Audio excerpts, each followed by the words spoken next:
Sa ko nga po ba ginagamit yung aking ilista gamit ang grocery apps, no? Turo ko po sa inyo kung paano gumamit ng ilista at kung paano mag-top up. Hello mga kasari, katindero, katindera, kamusta po kayong lahat? Ito muli, Jennifer Mihian, tindera ng bayan. Ayan.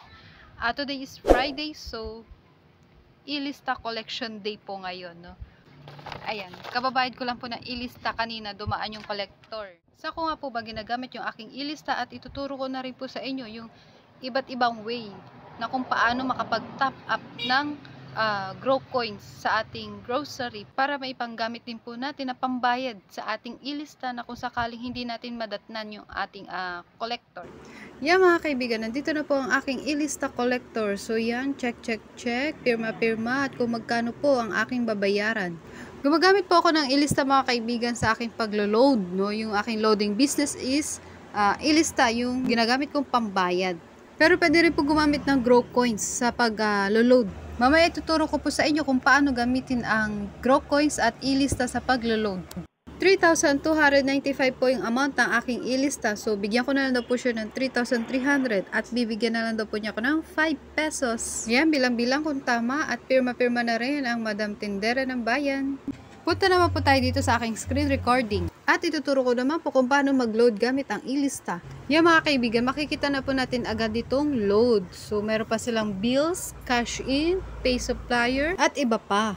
Click na po natin tong load mga kaibigan. Yeah mga kaibigan, kompleto po talaga dito sa grocery app, no? Lahat na po nandirito. So may load, may pang-order ng mga ibang items. At ito po, pag nag-load po tayo, meron pong 4% cashback kada load.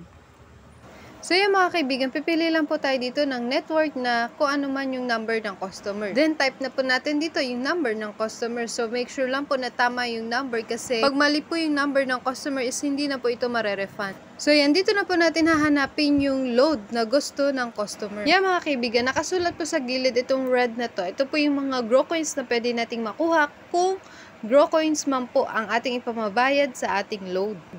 Regular 50 po yung iloload ng ating customer. So, dapat meron po tayong 4% na rebate. It's 2 pesos sa grow coins.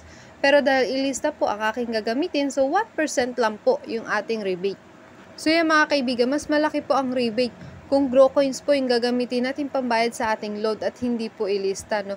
Kung ilista naman po, pwede naman 1% rebate po. So yan mga kaibigan, ilista po yung aking ginamit kaya 1% rebate lang po yung aking nakuha, no? Kung grow coins po is mas malaki po, 4% po ang rebate. Punta naman po tayo dito mga kaibigan sa grow coins kung paano po mag-top up or kung paano po magdagdag ng grow coins. Para meron din po tayong pambayad sa load at pambayad sa mga bills natin. Click na po natin itong grow coins dito sa taas banda.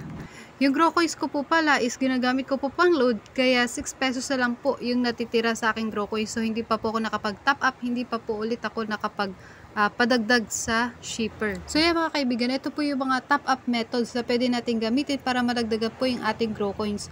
So una po pwede po kay shipper sa mga nangungolekta kapag nag-deliver po sila ng ating mga grocery ng mga in-order na items or kapag tayo po ay siningil ng ilista, so pwede po natin ipasabay sa kanila na magpa-top up ng grow coins. So free po yun, wala pong bayad. So yan mga kaibigan, yung ikalawa po is online bank accounts. Pwede po tayo gumamit ng bangko na naka-indicate po dito sa ating grocery app, no? So mamimili lang po tayo dito sa mga bangko na ito at meron po itong charge fee.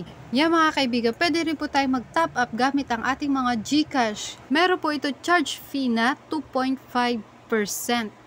At meron din po tayong mga over-the-counter, no? Yung mga Cebuana at M. Luwilier. At ito po yung maaaring mayroong extra fee. Yung pinaka-the best po na pagta-top up para sa ating grow coins is yung kay shipper, no? Kapag nag-deliver po sila ng ating mga items or nangolekta ng ating ilista, pwede po tayong mag-top up at free po iyon. Yun yung pinaka-the best kasi walang bayad. So yan mga kaibigan, gumamit po ulit ako ng aking ilista, no, sa paglo-load. So meron po ulit akong bill na 992 pesos. Sa November 10 naman po yung kanilang collection. 1 week po ang ilista mga kaibigan. So every Friday po sila nangongolekta for ilista. So yan mga kaibigan, kapag ako ay may pupuntahan ng Friday at hindi ko po sila nadatnan, hindi po nila nakolekta yung aking ilista, is pwede po akong mag-top up ng grow coins para mabayaran ko po yung aking ilista. So yan mga kaibigan, less hassle po kahit po ako ay may pupuntahan ng Friday, okay lang dahil pwede po ako mag-top up ng GrowCoins at babayaran ko po through GrowCoins yung aking ilista. Kung hindi man po ako nakapagbayad ng aking ilista at lumagpas po sa due date, is i-hold po nila yung aking ilista, hindi ko po magagamit at yung paglo-load ko po is may stop. Kaya mas maganda na lang din po na magbayad po tayo sa takdang oras para wala rin po tayong bad records, no? Para tuloy-tuloy rin po ang ating paggamit ng ating ilista.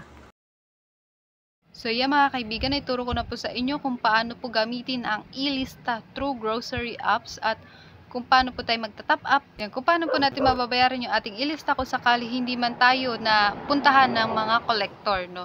So, yeah, hanggang dito na lamang po. Thank you so much po dahil tinapos nyo po hanggang dulo ang video na ito. Maraming salamat po. Kung hindi pa po kayo nakasubscribe, please click nyo na po subscribe para sa iba pa pong mga video na para lumago ang ating sari-sari store. Thank you for watching. Bye-bye. Happy selling. God bless.